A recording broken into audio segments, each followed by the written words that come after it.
I want to say something like Happy Bleeping Friday, but I won't.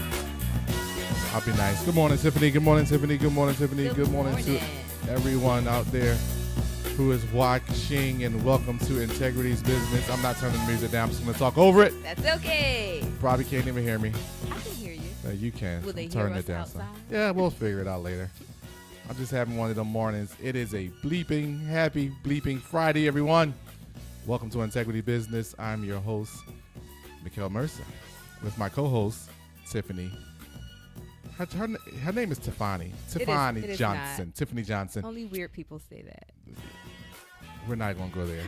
Good morning, everyone. Good morning, everyone. And welcome to Integrity's Business. Like always, is brought to you by the Business and Personal Finance Empowerment Academy. Things are ramping up. I just need to take that breath.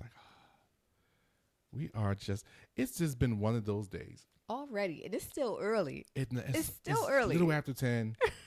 I had to talk to a brother of mine's, he's going through something, and it just kind of hit me hard last night. I was just like, wow, like he hit me with something that was like, okay, we'll discuss it tomorrow. And then he was like, when can you talk? I was like, bro, I'm booked 2 after 2. Like, literally, think about I'm here, and then I have my 11, then I have my 12, then I have a 1. Like, literally, boom, boom, boom, boom, boom.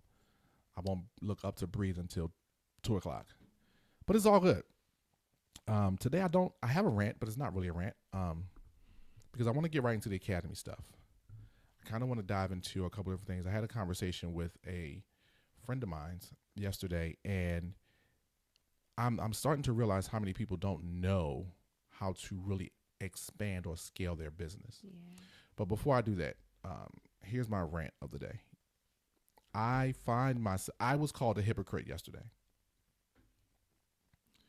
And I was called a hypocrite but by my daughter. So let's make sure I understand. Yeah, perspective. Yeah, absolutely.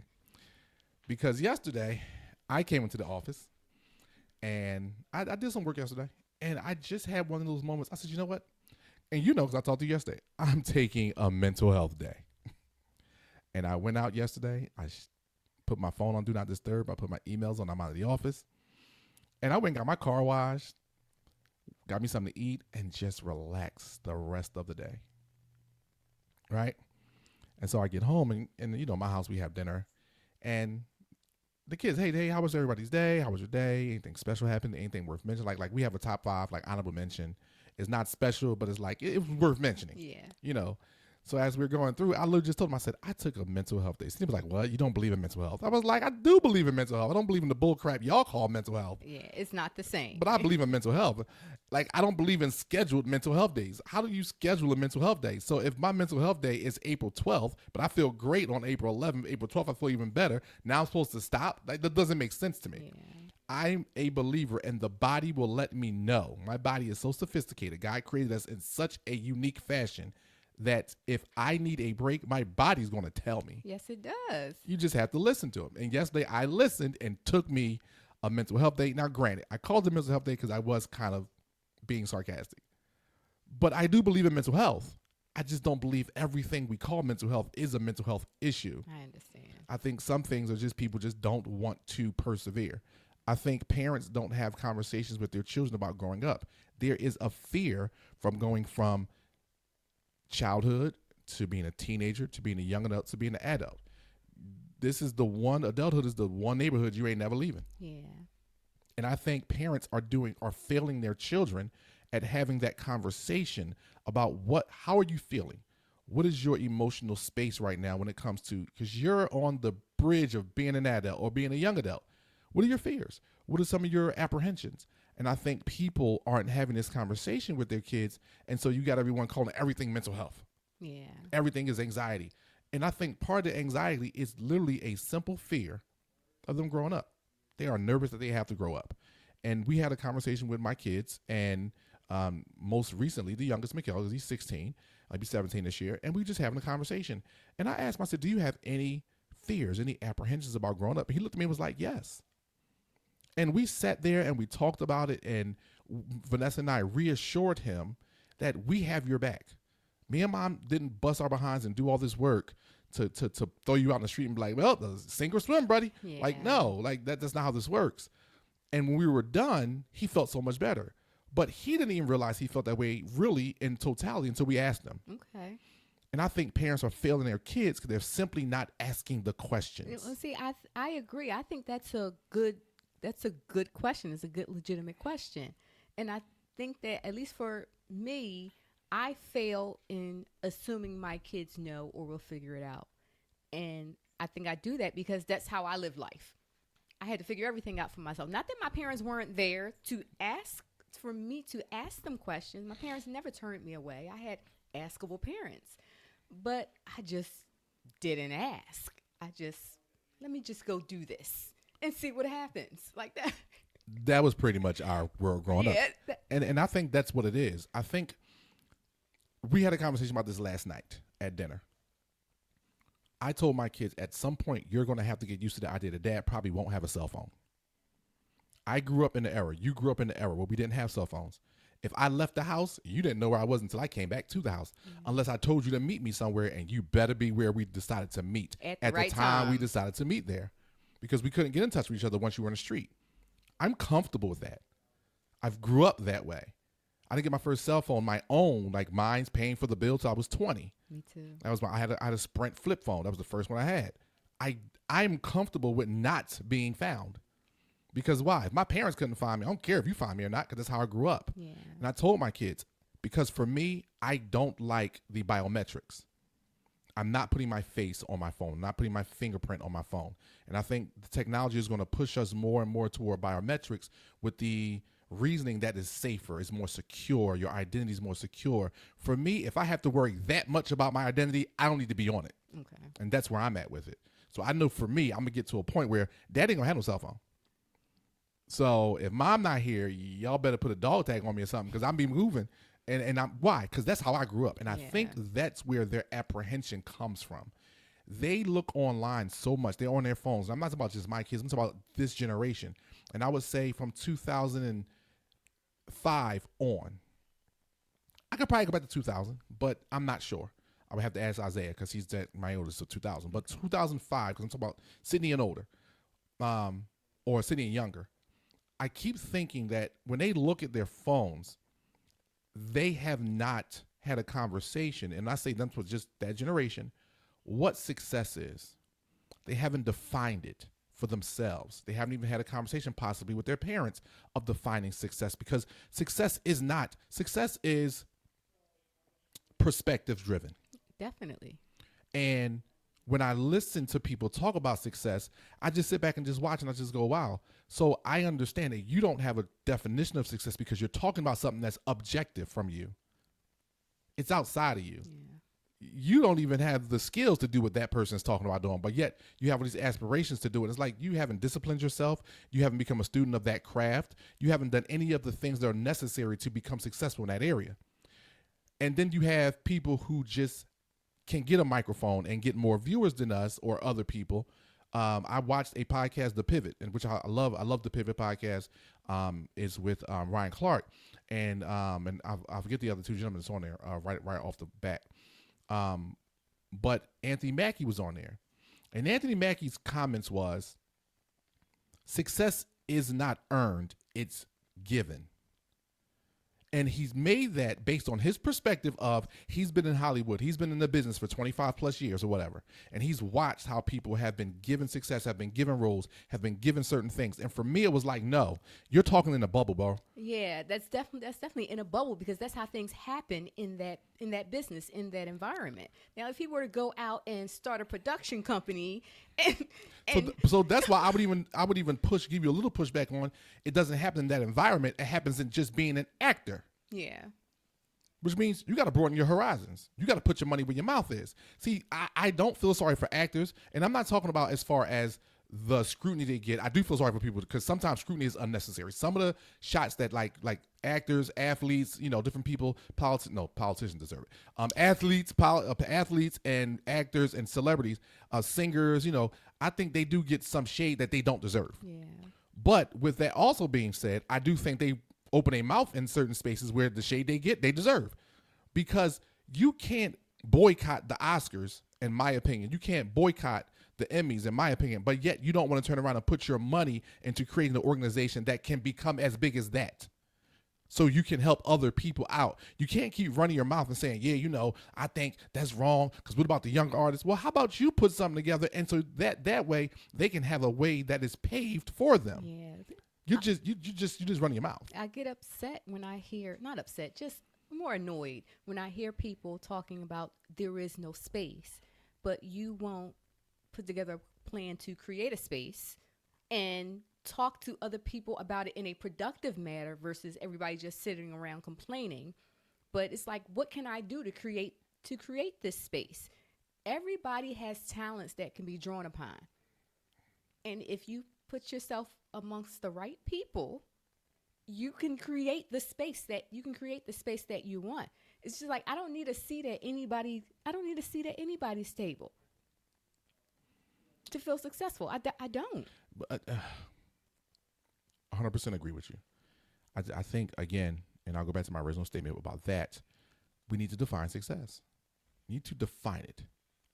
And I think we do a bad job as a society.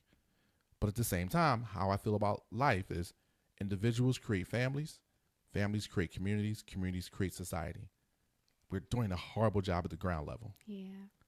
We don't know who we are. So when we have children, we're fighting our spouses. We don't know who we are. They don't know who they are. And it's sad. And I watch this trend over. And it's sad for me because I know who I am. And when I talk to people and they ask me, well, what about this and what about that? And I start to give them, well, they look at me and say, well, some of them will argue me that we are not spiritual beings. Like, okay, fine. Well, keep living. Because I didn't put you in the category of religious set. Right. That's not the same. That's not what I said. But at the same time, you have your right to feel how you feel. But I tell people, I say, when we slow down and think about it for 5 minutes, I mean, really slow down. What you're experiencing is because the way we were made for unity. You cannot be out here by yourself running. And even though you have other people, but you think you're the leader or the boss or whatever, and you think you're just running, you're never going to be satisfied. We are made to be in an environment where there's other people. I've even learned that in business. Yes. Like, I'm a solo agent. I do so much better in my business when I have an accountability partner in real estate. And this person is not like handing me business left and right. It's to being able to bounce your ideas off of somebody, to be able to learn from each other, to be able to engage in each other's energy. Mm-hmm. Some days you need a little extra motivation. I know sometimes I meet with my accountability partner and I leave there ready to conquer the world. And my perspective on what I have to do next, even if it's something that I did not want to do, my perspective is a little bit different. When I was at Century 21, I had an accountability partner. We met once a week and I got certifications. Like, my business flourished. And then when I switched companies, I kept looking for that accountability partner, and it took me 3 years to find that person. Right. But it's the thing. Like, I am a solo agent. I'm in my own business, but I don't feel like I'm in business by myself. Right. And we need to learn from one another, because no matter how successful you are, there's somebody that's doing something different, that thinks something different. And everybody's got something they want improvement on. And just being able to bounce that idea off of someone who's kind of in your circle, who knows what you're going through, getting their perspective makes things so much easier. So someone's going to see this and say, Mickel, you're picking. I'm not picking. I'm just trying to show people the largeness of it. I wouldn't call it an accountability partner. And the reason why I'm saying it is this. There are more people that need to be added to that. You're creating a community. We call people accountability partners. I remember that term when I was in sales when I was younger, and I never liked it. And the reason why I never liked it was because one person, in my opinion, what I want to accomplish is too large for one person to hold me accountable. Right, and that makes perfect. And so that's why sense. I need a community. And that's why I like where I am, because yes, we have our little not little, but we have those one-on-one meetings. But we also take it to the group. Right. See, so, to me, that's a community. Yeah, that's exactly what it is. Community. It's a community. Even, I mean, if I can pull. Most people don't catch this. My children hold me accountable, not because of something they said, but because of what I said. Yeah. And their faces, their conduct, their response to me holds me accountable in my mind, which it should in everyone's mind, hopefully, prayerfully. And so when I say a community, well, people, I don't need the person to hold me accountable. Their presence holds me accountable. And that's why I say a community, because I want other married men around me, because their presence holds me accountable to be a stand-up, loyal husband, and to be a good husband that's constantly learning how to be a better husband and progressing. I need other married women around Vanessa. I need other children around my children. I need a community. I need other business owners around me. Because if for nothing else, if I just sit in the room and just be quiet, I'll learn something. Yeah.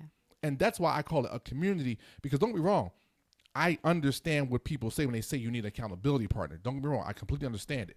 But I think we lose when we limit ourselves to a small amount of people. Right. And I totally agree. Right. And I'm not saying, because I know what you have at Devon, but I'm just talking about as far as past that. When you start thinking about some people just have that. They have one person. Yeah. And they'll pick up the phone and call that one person. And you never stop to realize that you might be burning out that one person. Yeah, and also one person in any situation can't be your everything. Right. It's too much. It's not enough for you, and it's too much for them. Yep. And that's why I say, to me, that's why I don't like the term accountability part. I want a community.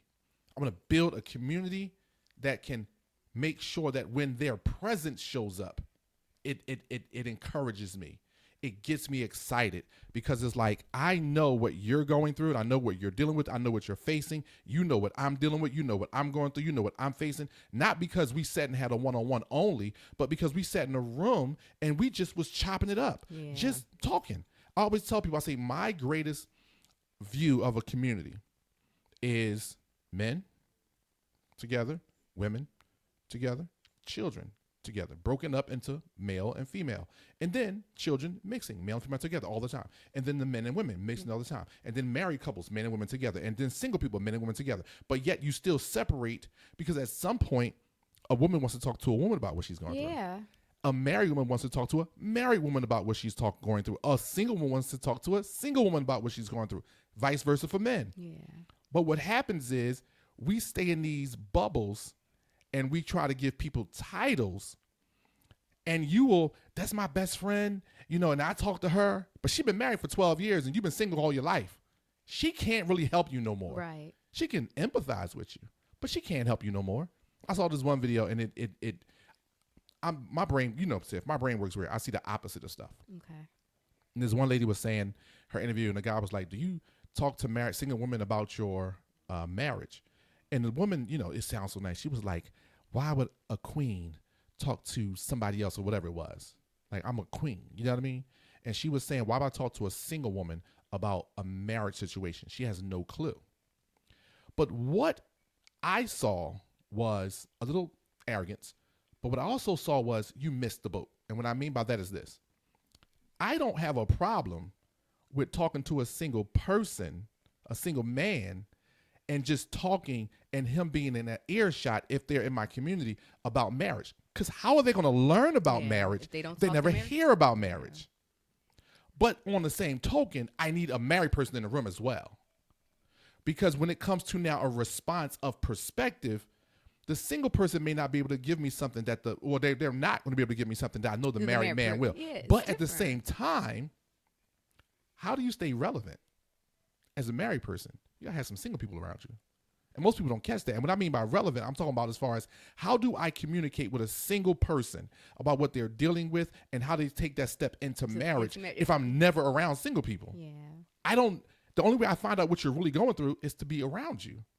So there has to be a give and take. I have to have some around. I have to be around them sometimes. But at the same time, I can't just bombard myself with nothing but single men. Yeah. And I try to tell people that there has to be a healthy balance in everything we do. And my brain has been I discipline myself to look for that balance in almost everything I go through and see, that when I don't see it or when I hear, my brain is looking for balance. Okay. And so if I don't see the balance, I'm kind of like, well, what are we doing? And that's why I go back to the original statement is we don't define success, because we will just talk about success and people doing this. Man, I want to do this. It's like, okay, a successful people do this. The one thing I and this me and Aaron were talking about this the other day. Everybody can be a billionaire. And I'm not talking about like they can't obtain it. Ain't enough money. That's It's easy just that enough. simple. Like there's not enough money for everyone to be a billionaire. It's not enough money for everyone to be a multi-millionaire. It's not enough money. Like if you understand how economics work and economies work, it ain't enough If money. there was unlimited income, we'd be in hot water. Right. Because everyone's currency would be worth less. So there's not enough money for everyone. So why is it that everyone keeps running to all these seminars? You're going to be the next billionaire because we make millions and we're going to make you. Would you stop and just do the simple math? Wait a minute. 1 + 1 is going to be 1 every day, Monday through Sunday. Certain things I can't get into. I have to kind of become I have to kind of move in a fashion to where as though what I do can reach that. But if it doesn't reach that, if I can live the lifestyle that I'm choosing to live, that should be enough. Yes.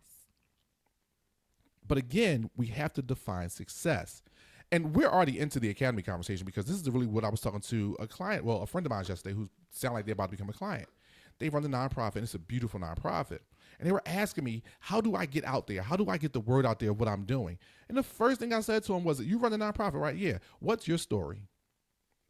And when I asked them that, at first they started telling me all the stuff they're doing. And I sat quiet, and I let them go through everything. And I said, okay, when I say this, please don't be offended. If you're a business owner, you must become an active listener. And what that means is, if I ask you a very specific, precise question, I need a very specific, precise answer. I asked what your story was. You told me what you've been doing. I didn't ask you what you've been doing. And that's one of the reasons you're off track already. I can promise you. Is because when people ask you something, you're giving them what you want them to have versus what they asked you. Mm. That's the number one thing about being a business owner. That is the first class that financial redefining. When we talk about that, it's like you have to become an active listener. Because if you don't redefine how you feel about money, but the way you feel about money is because you have been listening to the wrong things. You have been listening to the wrong people. And when you walk in rooms, you feel like you have to portray a certain idea and a certain ideology in order to be accepted. But if you would simply become an active listener, you would start to see things a whole lot different.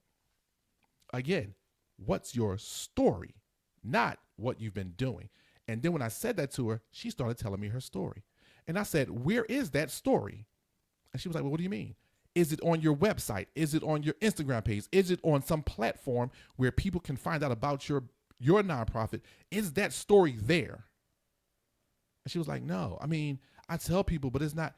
It needs to be out there. You're running a nonprofit. You want people to donate for a wonderful cause. You want to find sponsors, and it is a wonderful cause. But if I don't know your story, why would I give you $1? Everything in business is predicated on need or greed. She has a wonderful need, but she's not communicating it effectively. Okay. That's the other thing. And when we don't see the need, all we see is greed. That's it. And I said, because that's the other course in the beginner, is communication. How do you communicate your message? How is it coming across? Stop trying to be a sales rep. Stop trying to give a 30-second elevator speech. We're not selling anything. We are portraying, we are communicating our mission here. I said your vision should be so large that you will never accomplish it in your lifetime. But your mission should be what drives you every single day. Yep. This is what we're teaching in the academy, because I'm starting to see how so many people who are already in business or people who want to be in business, they don't have these very basic skill set. They don't understand how it really works.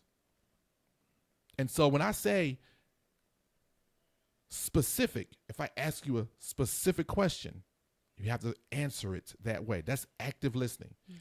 The other thing is stop justifying. It does not work. It makes you sound bad. It does. When it makes me sense weakness, because I am what I am. It is what it is. Correct. End of sentence. But we don't need to explain ourselves really to anyone. If somebody asks what your mission statement is, or somebody might want to know why you are doing something or who you are,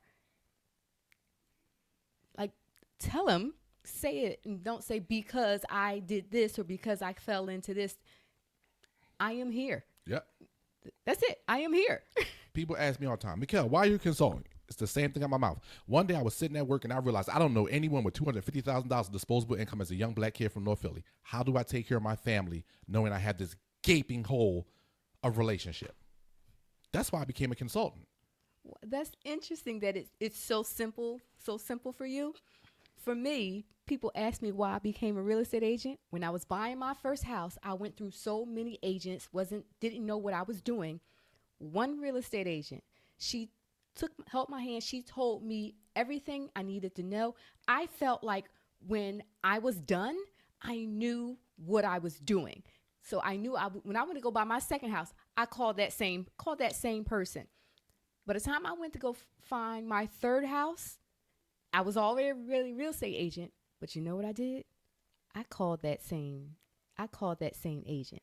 I want to instill that type of confidence, that type of comfortability in everybody who goes through the home buying process or home selling process. And it's because working with her, I never had questions. I was never questioning anything she was doing, anything she was saying, because she laid it all out for me. And so when things were happening, I remember, oh, you talked about this. Oh, you told me to look out for this. But I want to instill confidence in my clients. That's really what it is. When you buy a house, I want you to know what you're doing. When you sell a house, I want you to know what you're doing. Yep. I love the fact that you said that, like, you want to instill confidence. My entire life, and I don't know why. Well, I know why now. But when I was young, I did not know why. My whole goal has been to make sure that everyone has an understanding, they are empowered, and they are encouraged to tackle whatever's in front of them. Because that's the rest of the reason why I became a consultant. Because I looked at the landscape and said, okay, if I stay an advisor, if I stay a financial advisor, because I have my security licenses, if I stay a broker, right, a wealth manager, whatever you want to call it, I'm limited to who I can help. And not because I'm limited, but because their funds are limited. Okay. And also, in order for me to take care of my family, I have to stay in my small bubble over here. I have to stay where I'm at. And a lot of times, what I find is you start to kind of gravitate toward this area in finances, and then you get sucked up in this concept where you're like, man, this is the type of money I want to make my whole life. And you want to run. I never cared to be rich. Yeah. If it happens, it happens. My wife and I, we are well off. We are good. We can take care of the kids. And I would even say part of that was decision making as well. We didn't go out and buy the biggest house. Why?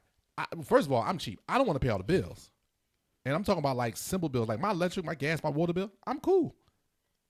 But bigger house, bigger electric bill, bigger water, bigger gas. Like, so I'm very aware of those things.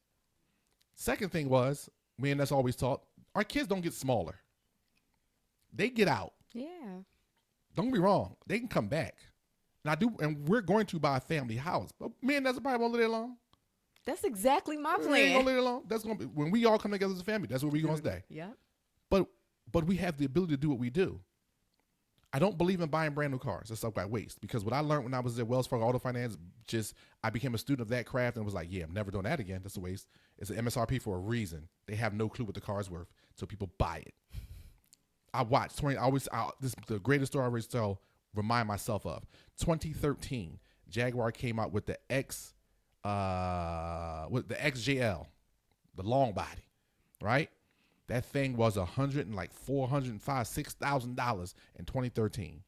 That same 2013 model in 2014, because it did not sell, was like $48,000. And I was like, this was me just going up to Land Rover, because it was Land Rover, Range Rover, and Jaguar. Think Ford had sold them already. Ford had sold them, and they came out with this the new car. I think it was Takata at the time. Came up with the XJL, the long body. It was this pretty car, and I went and saw it, and I was like, yeah, I can't afford that. and turned around because that's when I bought my Max. Okay. Turned around, and then in 2014, just the next year, I'm like, yo, let me go see this car like again. You know, I was bored. I was at, because I was running the business. So when I say bored, I was just out having a good time at that day. And I went past there and I saw it. I said, wait a minute, is that used? The guy said, yeah, there was a demo. The owner had, was driving it. We were using it for a maintenance car. So like, when people bought their car for maintenance, they can loan a car. And it had something like 2,500 miles on it, like literally 2201 or something like that. It was worth it was worth like $44,000 it was on sale for. I said, but that car last year was $100,000. And I started digging into why, because no one brought it. So what you're telling me is you don't even really know what the value of this is going to be until it has a market share of purchases. Oh, wow. Never buying a new car. I'd rather buy a car that's 2-3 years old. Yeah. Never buying a brand new car again. And literally me and Nessa been living like that because we educated ourselves. But this is our definition of success. I don't, literally, my boy, his wife is turning 50 this year in May, right? One of my best friends. He called me and was like, yo, we got to go out. We got to do something different. We want to go away. I said, all right, well, how about we go to Bear Creek? This is a Bear Creek resort and spa. It's a conference center. It's out in Macungie, PA. He was like, oh, that sounds decent. When you want to go? Her birthday is on like a Wednesday. Okay. So we're going to go Monday, Tuesday, Wednesday, come back home Thursday. I was like, all right, cool. I was like, I got to tell the boss. He was like, who the boss? I was like, Nessa. I'm not gonna be at work Monday, Tuesday, Wednesday, Thursday. That is my definition of success. My wife, she was like, all right, cool. And am I going? Really? And she was like, all right, I'm gonna tell my boss. She was like, Mickel, I'm not gonna be at work. That's our level of success. We are okay with that. Yeah. I don't need a bunch of money. And don't get me wrong, I know for a fact I'm black. We are not gonna play this game. I look like money sometimes. I know it. We do that sometimes. I drive a 550. My wife drives an X5. We keep the cars clean. I get so many compliments on my car. I drive a 2015 550i. Now that is by design because one of my friends, who takes care of my cars, he's a BMW master mechanic. He taught me about the engines in those cars and how BMW was having problems with the 550 in 2013, 2014, 2015. They got the engine right. That same engine now is in the 750. They literally just tuned it and put it there. They don't even make it in the 5 Series no more. Matter of fact, they stopped making the 550. That's why I kept my car. Because at some point it's going to be a classic. And plus, I love my car. It's a freaking monster. But with that being said, he told me to buy that car. And I didn't buy it in 2015. I bought that car in like 2019. Like, I'm not dumb. Yeah. I'm not buying a new car. And when people see my car, they're like, man, that thing is clean. Because I keep it. But I own it. And guess what? I ain't getting rid of it. Yeah. So I can look a certain way, but please don't think I'm running around spending a whole bunch of money. I'm frugal. Vanessa is frugal. And but that's our space of success. Yeah. And that's why I say people have to define it. People have to define it for themselves, especially once you get married. Because this is to me where when you don't have a community, and you're not coming to the academy classes learning about these things. I know I threw that in for free. Literally, what's going to happen is you're going to find yourself stretching and trying to reach and try to look a certain way. I am very particular about what I even feed myself visually because it lends to thinking. I tell people, this is just me. This is Mickel. I'm not telling anyone to have to be this way. This is just me. When I look at certain things, it brings you down. When you look at certain things, it becomes an upper. Certain things become a downer. Did you ever see the TV show This Is Us? Yeah. I don't never want to see that again. Oh. I've seen like 5 of them. See, it's because of that right there. My TV I should not have an emotional attachment to my TV. Yeah. Vanessa watched that show every week, and I would sit down next to her, and every so often, when their father died, the back and forth of the whole thing, I said, I'm not dealing with this. This is too much. This is too much of an emotional tie. Every week I'm crying with her. What we doing? Yeah. No. When he got up on that roof and went and got the dog and came back and went to the hospital and he was just talking to his wife, I'm cool. And the next minute he was in the rest. Yo, I was sitting there choked up like, this is crazy. Why is my television giving me that much of an emotional pull? But the homeless person you drive by, you ain't got nothing towards your fellow man. Because we feed ourselves the wrong stuff. But yet, we'll call that success. but drive right by the homeless guy on the corner, the homeless family. We'll drive right by the shelter where we know we got extra clothes we can give away. We'll drive right by those places, but we'll get so caught up in something that's on television, something that's completely false, and you know it's false, but you don't see the need for the actual humanity of life. You'll see more of a need to stop and watch this. Yeah, that's definitely perspective. 600-pound life should never be on television. And not that it shouldn't be on television, but it shouldn't have an audience. Why? Because this is something that a person is going through, but we love watching it. Like, it's to a point where I make fun of Dr. No. And if you don't take the medicine and you don't do the lyric, what do you want? Like, he's a funny dude. But in my mind, I'm like, I don't even, like, Nessa will watch it. We'll watch it here and there. Your impression was top tier, though. No, dude, listen, when I see him, he is tier. hilarious to me. Absolutely hilarious. I ain't gonna lie. If she has it on, and I will watch it, she has it on. And she won't watch it around me a lot, but she will watch it. And I'm like, I'm not like in the house. I'm saying, don't watch this. No, I ain't that. But I'm just purposely not giving myself too much of that stuff. Yeah. That's what I'm really saying. That's what I'm really saying. I'm not saying don't watch it. You can watch for a few minutes and then go do whatever. Yeah. I'm not saying don't. No. I'll watch the whole show because it's funny to me. Some of them shows be funny. And like I said, but I'm saying like too much, no balance is the problem. Yeah. Because you have some people who watch it like regularly. And they know every show and every episode and everything that's happening. And I'm like, how is it that you're cool with that? And you can watch that, but you don't understand that humanity is dying right outside your front door and you have no connection to that at all. That's my bigger problem with, that's why I say we've lost community. Yeah. You know, that's my thing. And like another show, I will say it all day long, the funniest show to me, and I love watching it, is Neighborhood Wars. Oh, I've never seen that. Oh my God. And that's what watch that she'll put on. I'm like, it's Neighborhood Wars. She's like, yeah, I'm coming. We will go over there and be cracking up. It's funny. The fights, it'd be funny to me. But I like that. I like funny. Nessa said to me one time, we were talking about something. She said, Mickel, stop it. You like your TV fake. And I was like, you're right. I do. And that's why I like sports so much, because I can turn sports on and off in my mind. It don't matter to me. Yeah. Like, I could care less. One day I was out. Me and Nessa was out. And my dad called me and was like, yo, you ain't watching the game? I said, I ain't getting my Eagles one paycheck yet, so no. I'm out with my wife. That's temporary. I could care less. If I watch a game, if I don't, I could care less. Because why? Because they ain't sent me a check yet. Yeah. They just won the Super Bowl. How many of you Philadelphia fans who went out there and lost your damn mind and was climbing poles all up on Cottman Avenue, and you went down in the parade and you out there freezing? And I was out there. I didn't stay, but I was out there for a little bit. But you stayed and did you get a check? Some of y'all took off days of work without any vacation time, without any PTO, and you lost a day's pay to go see people who are making millions, and you don't even catch that. That's a bad connection. It's unhealthy. We don't even catch it. And that's why I say we have to define success. You must define it for yourself. And you must define it while you're young if you have parents who can help steer you that way. Because what happens is you will get strung up with so many things outside of yourself that by the time you look up, you 45, almost 50, and you still don't know where life is taking you. Just think about that, Tiff. Think about how many people we know. They in their 40s, 50s, some of them are close to 60. And they're like, man, I got to go back to school. Or, man, you know what? I just feel like this job is killing me. I'm trying to retire early. I'm trying to do this. And it's like, you just figuring this out. But why? Because your emotional tie was to the wrong things. Yeah. You didn't define what success was for you. And I love, and I'm about to get in trouble, but, it's life. I love Christians. When they say, I don't know how, but God gonna do it. And I be looking at them like, you gonna die broke. Because you don't have a plan. You don't have a discipline. You haven't become teachable. You haven't done any of those things that are necessary. And you just gonna put it all on God. Good luck. That's serious. I come from a family where I learned two lessons. I won't say which side, but I'll just say it. One side of my family was all about, what we gonna do, and we gonna do this, and we gonna do this, and they never did it. And one side was like, we did this, and we did that. That's why we have what we have.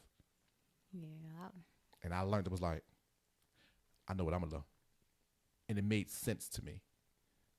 And so, when I say people have to define it, it's like, this is why when we teach, so I always tell people the intermediate classes of the academy, it's all about direction. Okay. It's all about finding direction, whether it's for your personal finance or you're a business owner.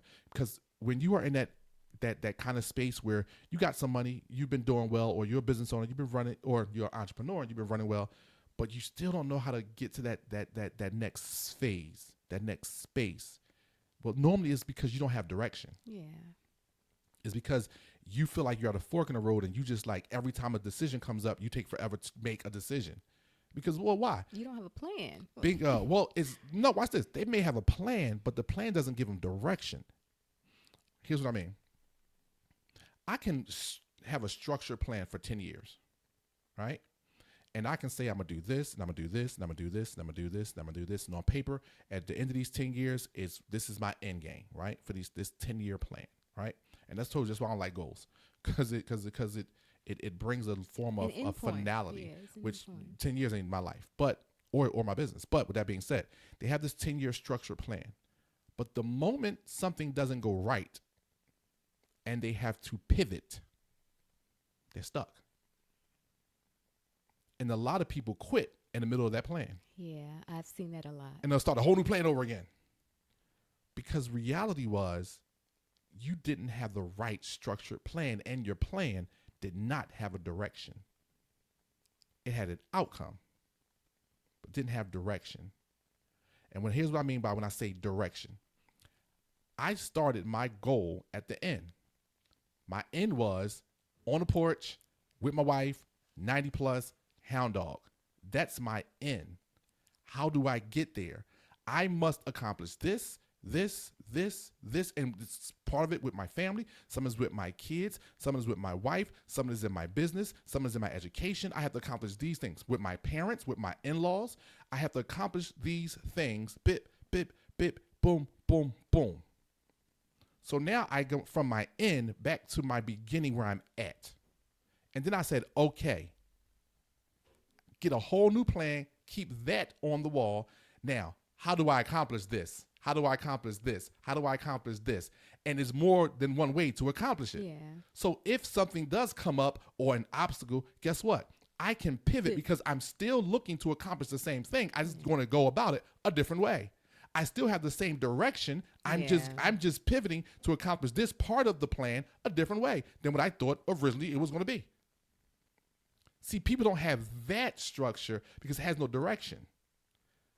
The most unique years of your life are high school. But you know why high school is the most unique 4 years of your life? No. Because most of us travel with the same people for 4 years straight, and we all had the same end game, graduation. Yeah, and for me, it was longer. Right. So stupid. So think about it. It's the most unique 4 years of your life because college isn't like high school. No. Unless your friends transfer or they drop out, or when I say drop out, like maybe I went to Dobbins. So if you didn't, some people like they failed shop and you need that to graduate. Okay. So it was like, forget that. I'm going to go to other high school who don't have a shop. And then my grades transfer. I'm graduating on time. So, but for the most part, you came in to Dobbins, 9th grade, 10th grade, you were a TX, it was a trade exploratory. 9th grade, you chose your shop going to 10th grade. From 10th to 11th grade, I seen the same people every day. 5th, 6th, 7th period, every day. Or 6th, 7th, 8th period, every day. So the same people. My classes, as far as my general electives, my general course, they changed, but I still seen the same people because why? Because we were in the same shop forever. Every day. The most unique 4 years of your life. They're not the best. Makes sense. They're the most unique. And that's why when most people get out of high school, they don't have direction. Because high school gave you direction. When you get here, you're going to graduate from here. Yeah, and these are the courses, and there you go. This is how you got to do it. This is what you got to take. This is when you got to take it. And if you fail one, well, you got to do this or you got to do that. You see how you were able to pivot. If you were an honor student and maybe that just didn't work out for you, well, you know what? How about we going to slide you over here? You just pivoted, but you had direction. You knew what all your somebody was telling you what all your options were. There you go. Same thing. And college has the same way because it's like, all right, maybe I wasn't good at this. I'm going to change my major. I thought I wanted to do this. It ain't working. I'm going to change my major. Because why? We got the same direction. The end is graduation. But you see people get out of that. And this is why you need the academy. Because people get out of high school and those who went to college get out of college and they don't know how to get a structured plan that has directional closure. And then you create that subset of plans, simply how to accomplish everything that's in there.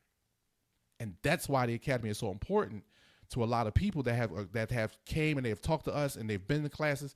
They are now learning their direction. Yeah. They are now redefining what money is. They are now learning to communicate better. Because why? Because at the end of the day, you need that. Yep. If you want to be your definition of success. Because it doesn't matter how you define success, you need these tools. Yeah. And so we're equipping people. And it's so important that people get these things, because when they don't, you find people on the rat race. And they be on the hamster wheel. Same old. Yeah. I hate my job. This place is killing me. I literally know she was always a young lady. She's a little, maybe a couple years older than me. But I never forget. I met this young lady. We used to work together. She had got a new job, and she used to cry every morning before she went to work. Tears. And I'm talking about cry. How many people you know, like somebody out there who's hearing this, they know a person that know a person that know a person, they know a person, people crying because they got to go to work.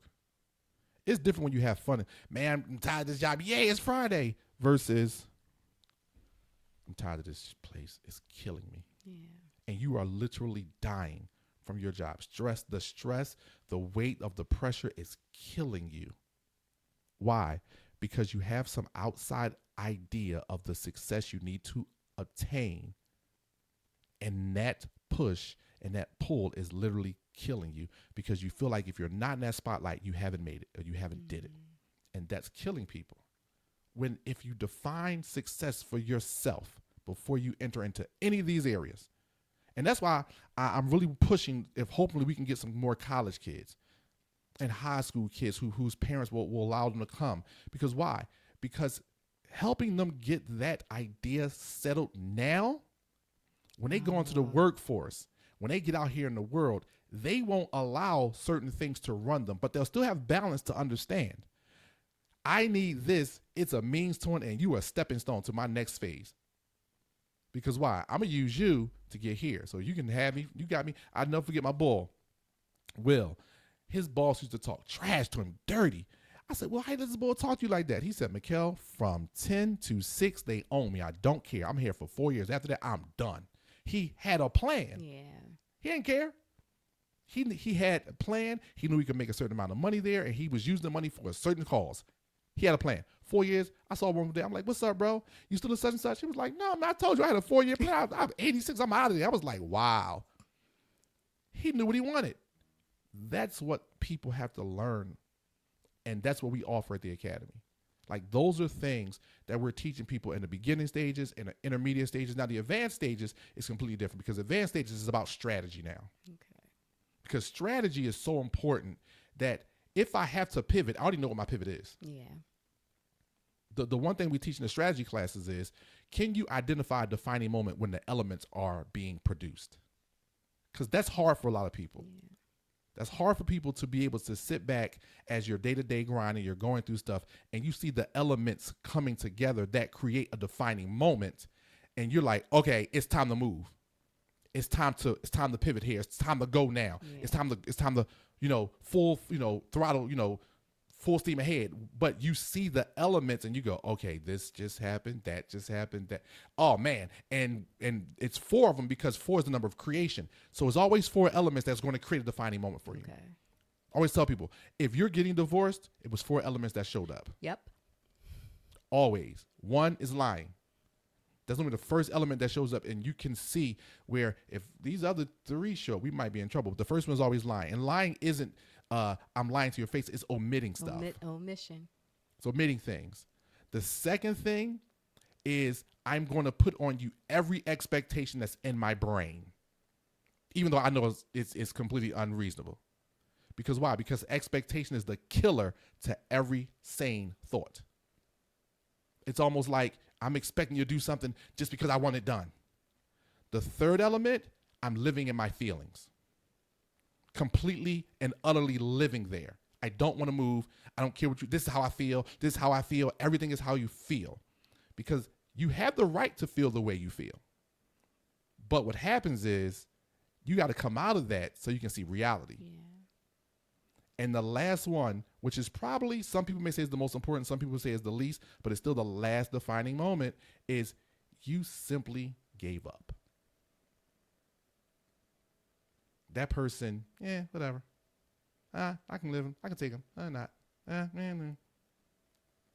You see those four things, divorce is on the horizon, defining moment.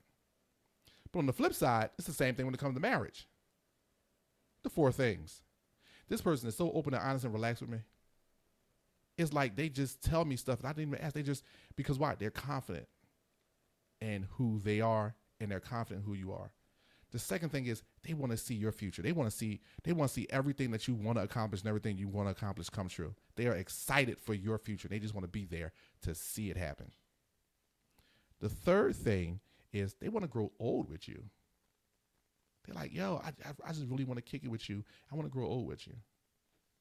And the other thing is I want to grow up with you. I want to see how you mature and how you help me mature over time, how we become healthier. Those four elements, marriage. It never changes. That's interesting. It never changes. It's true. You want to talk about business? We can go there because we got a little bit more time. Business, right? This is how you know you should start a business. Now, your industry is up to you, but these are the four reasons you should start a business. One, you want to help people. If you don't want to help people, you're wasting your time. Yeah. Because people should be your number one commodity in your business. The second thing is you want to be able to leave something to someone past you and not a legacy. See, a legacy is something you talk about for your children. Yeah, you go. Right. About you. Right. You want to be able to leave a stamp that you may never see on people. Yeah. You want to be able to leave something that helps them, that they can see. Helping people is good, but now leaving a stamp where they can leave us another stamp and then they can. That's another reason. But then the other thing is what drives you. Because helping people don't really drive me. Leaving a stamp on people, for me, I'm talking about just for Mickel, it don't really drive me. You know what drives me? What? Learning, reading, becoming a student of my craft. For me, it's solving problems. I love it.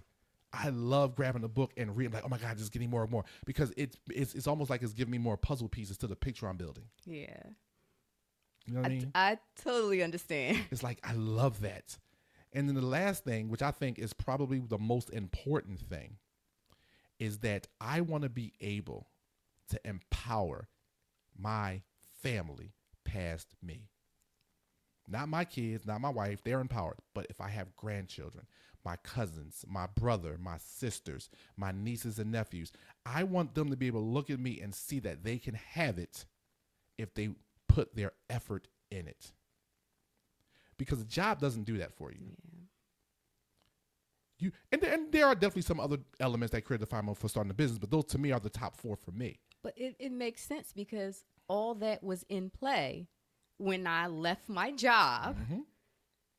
And it started with me being unhappy and realizing, I am not going to do this every day. Right. So I made a plan and I gave myself a timeline, a 4-month timeline to get up out of there. That's good. I did. I gave myself a timeline. I announced my timeline to the office, so they really could have fired me right then and there. But yeah, I did that once. But I said, on this day, I am out of here. I did that when I was already running Vism. I was running Vism part time, and I did that to a job, and they actually let me go that day, but gave me a check to the day that I said I was leaving. That was their policy. Yeah, but that was their policy. They was like, Mickel, we appreciate you. I actually gave him a 3-week notice. And it was like, no worries. And I never forget the corporate director called me in his office. And I'm like, hey, what's going on? And he was like, hey, man, I'm so sorry to see you leave. And he, it was like an exit interview, but it was like so informal. And we were just talking. And he was like, so why are you leaving? I said, well, I started the business and it's kind of taking over. And I kind of need more time. It's going to be not the same money, but if I don't do it, then I'll never see what it can be. Yeah. And, and so we had a great conversation. And he said, well, listen, it's our policy that when people give us a 2 or 3 week notice, we're going to let you, today is going to be your last day. I'm like, what? In my mind, I'm like, I'm fired. I'm like, right. And he said, but before you think past that, just hear me out. It's okay. He said, but we are accepting your resignation and we are paying you to the date on this resignation letter. And I was like, oh, cool. I wouldn't be mad. Yeah. So that was a great experience. I remember that. But I mean, I tell people, I say, these are the things that we teach about strategy in the advanced courses. Like, you have to have strategy. I mean, that's the reason why you start a business, the reason why you're doing something. But past that, there are other strategies in your business. One, stop talking levels. It's linear. You're not feeling all the capacity and getting all the capacity out of yourself when you talk about levels. I'm on level 2. When I think about levels, I think about a video game. It's like level 1, I'm on level 1, level 2, level 3. I didn't defeat all the bosses there or the enemy. I just got to the elevator. Yeah. So I was able to run up. But when you think about it, you want to feel space. You want to feel all the capacity, and then you have no more capacity here, and then you got to move. Then you got to move. And you got to continue to find other space to fill. That's what I talk about when it comes to strategies. Because when you start talking about, especially depending on the industry you're in, you got to start thinking, okay, how do I tune my business that it now can run over here? And I use that metaphor about engines. It's like my car has a V8 in it. It's a twin turbo V8. But in order for it to pull the 7 Series body, which is more weight, they had to tune it. But it's the same engine, but they tuned it so it could pull the heavier weight. My car is a beast. It ain't as fast as that other one, even though the other one's heavier. Why? Because it's a tuned engine. Now, I can get my engine tuned, but now I'll probably kill myself because the car will probably take flight, especially the way I drive it. So think about your business. Your business is running. You've got the capacity here. How are you going to tune your business so it can now carry more weight, so it can pull the load you're about to put on it? That's strategy. Because what areas do you tune? How do you tune it?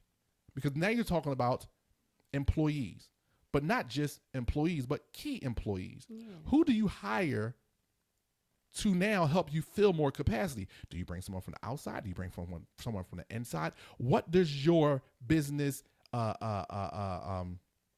culture look like? Because that's a straight strategy. Yeah. Building culture is a strategy. What does that look like? How do you do that? How have you done it? I always tell business owners that are my clients, if you can't take a week off of your business, there are one or two things happening here. One, you're not a business owner yet. You're still an entrepreneur. Yep. Or you have built the wrong culture. Because owners, we create culture. The team carries the culture. So those are only two things that are happening here if you can't take a week off of work. Yeah.